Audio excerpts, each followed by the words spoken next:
শালাম আলাইকুম রহমতুল্লি ইসা মসি। এই দুনিয়ার সকল ধর্মাবলম্বীরাই কোনো না কোনোভাবে তাদের সৃষ্টিকর্তা বা দেবদেবীর কাছে প্রার্থনা করে থাকে। মুসলমানরা নামাজের মাধ্যমে তাদের আল্লাহর কাছে প্রার্থনা বা মোনাজাত করে। হিন্দুরা পূজা অর্চনার মাধ্যমে তাদের দেবদেবীর কাছে প্রার্থনা করে।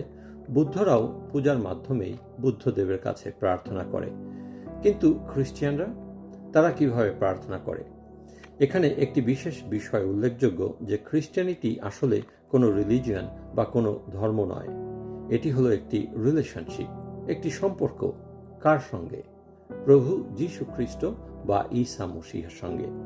তাই প্রভু ঈসা মসিহ কি করে মানব সেবা করতেন, কি করে তার শত্রুদেরকে ভালোবাসতেন এবং তাদেরকে ক্ষমা করতেন, কি করে তার পিতার সঙ্গে প্রার্থনার মাধ্যমে যোগাযোগ করতেন, সেটাই খ্রিস্টিয়ানরা অনুসরণ করে। প্রভু ঈসা মসিহের দেখানো ও শেখানো পথ অনুসরণ করেই তারা প্রার্থনা করে। তাই আসুন প্রভু ঈসা মসিহ কখন এবং কিভাবে প্রার্থনা করতেন সে বিষয়ে বাইবেল থেকে আমরা কিছুটা শিক্ষা লাভ করার চেষ্টা করি। প্রথমত, ইঞ্জিল শরীফের লুক সিপারার 5:16 আয়াত আমাদেরকে বলে যে প্রভু ঈসা মসিহ প্রায়ই একাকী নির্জন জায়গায় গিয়ে মোনাজাত বা প্রার্থনা করতেন। তার প্রার্থনার এই উদাহরণ তার অনুসারীদেরকে শিক্ষা দেয় যে তাদেরও লোকচক্ষুর অন্তরালে একাকী নির্জন জায়গায় গিয়ে মোনাজাত করা উচিত, যেন আমাদের বেহেশতি পিতা, যিনি অদৃশ্য হলেও সর্বত্র বিরাজমান, তিনি দেখতে পারেন যে আমরা তার উপরেই নির্ভর করছি এবং তারই সাহায্য কামনা করছি। দ্বিতীয়ত, ইঞ্জিল শরীফের মার্ক সিপারার 1:35 আয়াত সাক্ষ্য দিচ্ছে যে পরদিন খুব ভোরে অন্ধকার থাকতেই ঈসা মসিহ ঘুম থেকে উঠলেন এবং ঘর ছেড়ে একটি নির্জন জায়গায় গিয়ে মোনাজাত করতে লাগলেন। ঈসা মসিহের প্রার্থনার এই অভ্যাসটি আমাকে মুসলিমদের ফজরের নামাজের কথা স্মরণ করিয়ে দেয়। ফজরের আজানের একটি জায়গায় বলা হয় আসসালাতু খায়রুম মিনান নাউম, মানে হচ্ছে ঘুম হইতে নামাজ বা প্রার্থনা উত্তম। আমি এই কথার সঙ্গে পুরোপুরি একমত। রোজ সকালে অন্ধকার থাকতে এবং সূর্যি মামা জাগার আগে আল্লাহর সঙ্গে মোনাজাতে একান্তে সময় কাটালে মনের মধ্যে একটা বেহেশতি শান্তি খুঁজে পাওয়া যায়, যা ঈসা মসিহ এই আয়াতের মধ্যে দিয়ে আমাদেরকে শিক্ষা দিচ্ছেন। তৃতীয়ত, ইঞ্জিল শরীফের মথি সিপারার 6:9-10 আয়াতে ঈসা মসিহ আমাদেরকে শিখিয়েছেন আমরা যেন আমাদের জীবনের জন্য আল্লাহর ইচ্ছা ও পরিকল্পনার কথা স্বীকার করে তাকে শুকরিয়া জানাই, তার প্রশংসা করি। এই আয়াতের প্রার্থনাকে খ্রিস্টিয়ানরা প্রভু যিশুর শেখানো মোনাজাতও বলে থাকে। এখানে ঈসা মসিহ প্রথমেই আল্লাহর প্রশংসা করে বলেছেন, হে আমাদের বেহেশতি পিতা, তোমার নাম পবিত্র বলিয়া মান্য হোক, তোমার রাজ্য আসুক, তোমার ইচ্ছা যেমন বেহেশতে তেমনি এই দুনিয়াতেও পরিপূর্ণ হোক। চতুর্থত, ইঞ্জিল শরীফের মথি সিপারার 6:11 আয়াত আরও সাক্ষ্য দেয় যে ঈসা মসিহ আমাদেরকে আমাদের বেহেশতি পিতার কাছে প্রতিদিনের জন্য আমাদের যে খাবার দরকার তা চাইতে শিখিয়েছেন। দেখুন, এই আয়াতে তিনি বলেছেন, যে খাবার আমাদের দরকার তা আজ আমাদেরকে দাও। পঞ্চমত, ইঞ্জিল শরীফের ওই মথি সিপারার 6:12-13 আয়াত আরও সাক্ষ্য দিচ্ছে যে ঈসা মসিহ প্রার্থনার মধ্যে আমাদের শত্রুদেরকে ক্ষমা করে দিতে বলেছেন, যেন আমরাও আমাদের গুনাহের জন্য আল্লাহর কাছ থেকে ক্ষমা পেতে পারি।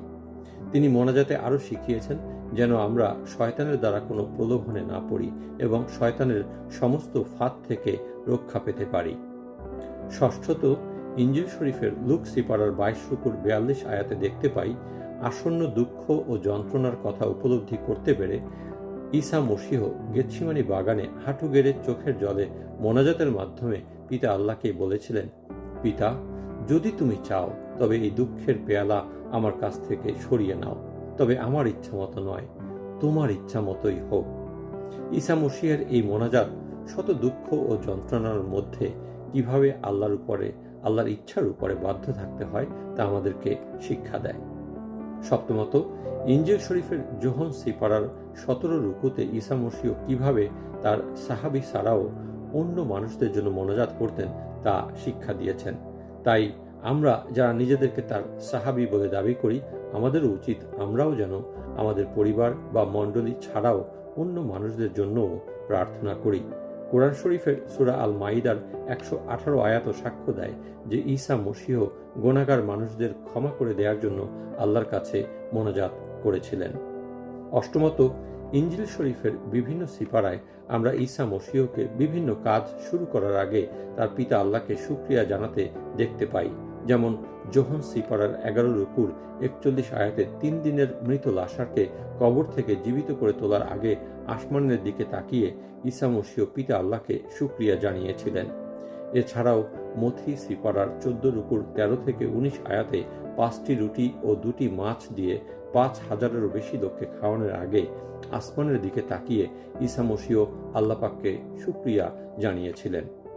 মোনাজাতের মাধ্যমে পিতা আল্লাহর প্রতি তার এই বাধ্যতা আমাদেরকেও, তার অনুসারীদেরকেও মোনাজাতে আল্লাহর উপরে নির্ভর হতে অনুপ্রেরণা দেয়, যেন আমরাও সকল কাজ শুরু করার আগে পিতা আল্লাহকে শুকরিয়া জানিয়ে শুরু করতে পারি। নবমত, ইনজিল শরীফের মার্ক সিপারার 10 রুকুর 16 আয়াতে আমরা ঈসা মসীহকে ছোট ছোট ছেলে মেয়েদের জন্য মোনাজাতের মাধ্যমে আশীর্বাদ করতে দেখতে পাই।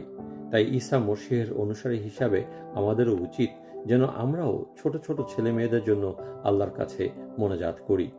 দশমত, ইনজিল শরীফের লুক সিপারার 23 রুকুর 34 আয়াতে আমরা ঈসা মসীহকে ক্রুশে নিদারুণ কষ্ট ও যন্ত্রণার মধ্যেও মোনাজাত করতে দেখতে পাই।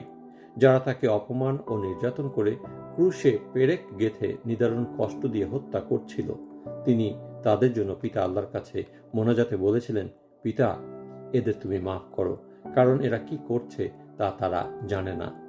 ঈসা মসীহের এই মহত্ব ও ক্ষমার উদাহরণ যতই কঠিন হোক না কেন, তার অনুসারী হিসাবে আমাদেরকেও পালন করতে হবে।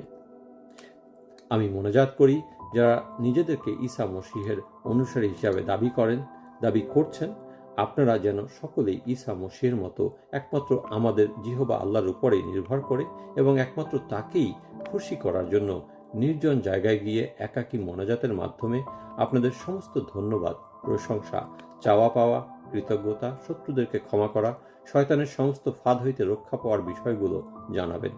যদি তা করেন তাহলেই আল্লাহ পাক আপনাদের উপরে সন্তুষ্ট হবেন ও আপনাদের মোনাজাত কবুল করবেন। আমেন। শুকরিয়া।